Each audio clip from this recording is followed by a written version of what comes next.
Assalamualaikum warahmatullahi wabarakatuh. Selamat bertemu kembali dengan pelajaran kimia. Nah, kali ini kita akan menerapkan rumus cara menghitung tekanan uap larutan.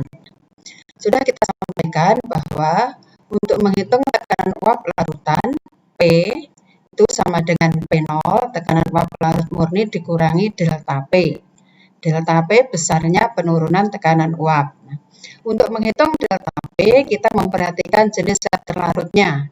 Kalau non-elektrolit, maka delta P sama dengan XT, fraksi mol zat terlarut, dikali P0, tekanan uap larut. Kalau zat terlarutnya elektrolit, delta P, XT dikali P0 dikali I, faktor Van Hoff, atau lebih tepatnya tetap sama delta P dikali XT dikali P0, namun cara menghitung XT-nya, fraksi mol zat terlarutnya, sama dengan NT dikali I dibagi NT dikali I plus NP. Mengapa? Karena yang terion hanyalah mol zat terlarutnya. Kalau zat terlarutnya non-elektrolit, maka XT sama dengan NT dibagi NT plus NP. Siapa zat elektrolit itu? Adalah asam, basa, dan garam. Nah, soal pertama, tekanan uap air pada temperatur 30 adalah 62. Berapakah tekanan uap larutan yang terjadi jika ke dalam 108 gram air dilarutkan 36 gram glukosa yang MR-nya 180? Langkah pertama kita cermati dulu, kita perhatikan zat terlarutnya. Di soal ini zat terlarutnya adalah glukosa. Glukosa merupakan zat non-elektrolit. Jadi nanti rumus yang kita pilih yang tanpa faktor Van Hoff, yang tanpa E. Kita cermati soalnya. Apa saja yang diketahui dalam soal?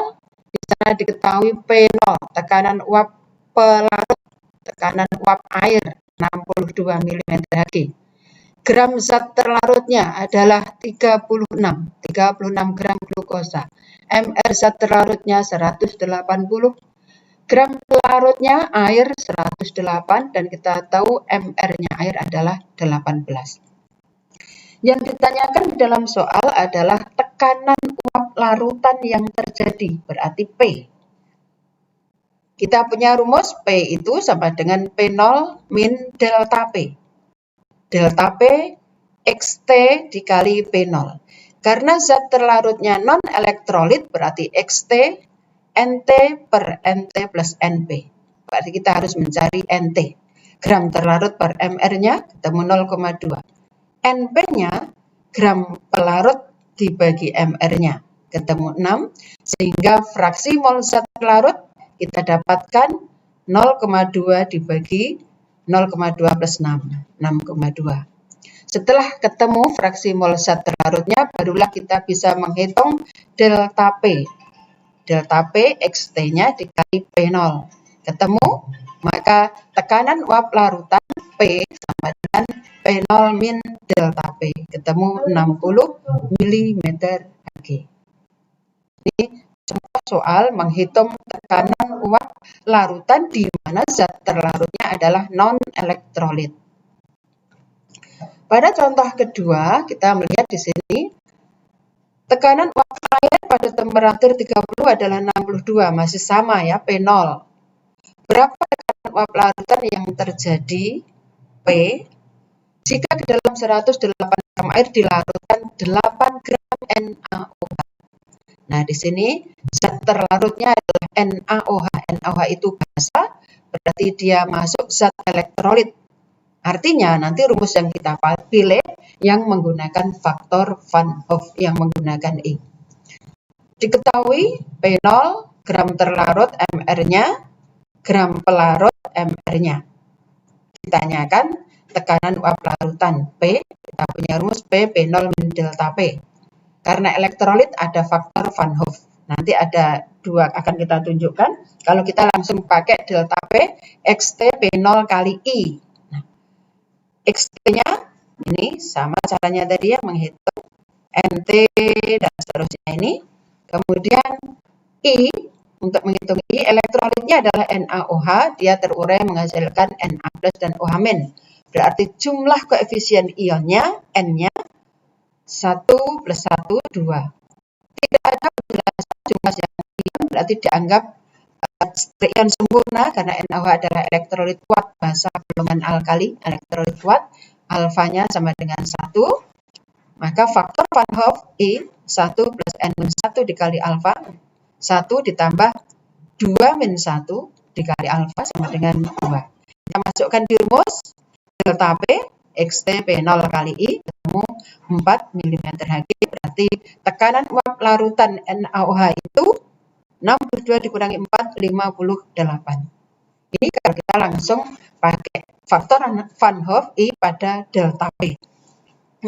Sesungguhnya yang terion itu kan hanya zat elektrolitnya, zat terlarutnya saja. Jadi sebenarnya rumus ini tidak tepat betul karena di sini berarti semua dikali dengan faktor Van Hoff, tidak hanya zat terlarutnya. Sementara pelarut air itu non elektrolit, sesungguhnya tidak terurai, tidak dikali dengan faktor Van Hoff. Nah, kalau kita gunakan seperti itu, perhatikan di sini, ini dengan soal yang sama, tapi kita mencermati bahwa zat yang terlarut, yang terion itu hanya zat terlarutnya saja, maka di sini XT yang kita kali I hanya mol zat terlarutnya saja. Kita menemukan ini, bisa kita masukkan di rumus. Kita masukkan di rumus, jadi XP-nya di sini sama dengan XT kali P0, tapi XT-nya sudah kita kali dengan faktor Van Hoff. Lihat di sini. Nah, kita mendapatkan tekanan uap larutan 58,125.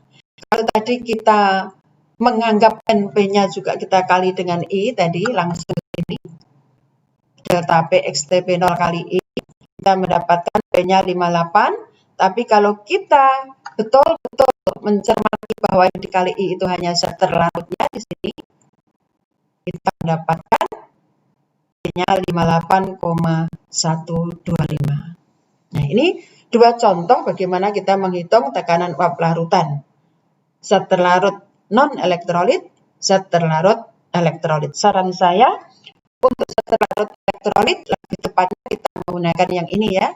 Yang kita kali dengan I hanya NT-nya.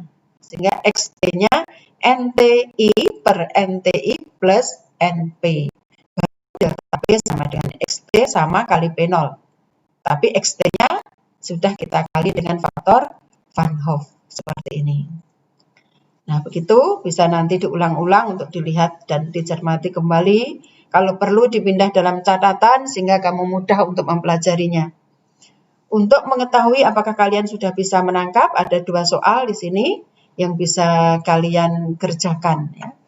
Yang pertama ini, tekanan uap air pada suhu 19 adalah 30.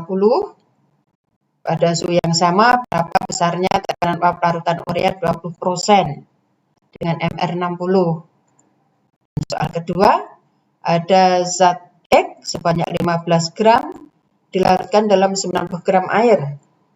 Larutan ini mempunyai tekanan uap jenuh, jadi di sini yang diketahui adalah tekanan uap jenuh larutan. Ya. Sementara tekanan uap jenuh air, ini P0-nya, ini P. Ada P, ada P0, berarti nanti kalian bisa menghitung delta P. Nah, delta P sama dengan P0 dikali XT.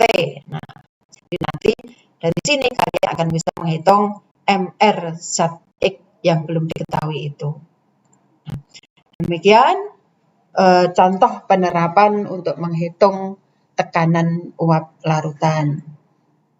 Saya mohon kalian cermati, bisa diulang-ulang, dan soal ini tolong dikerjakan dan bisa dikumpulkan pada pertemuan yang akan datang sebagai bukti presensi pada pertemuan yang akan datang.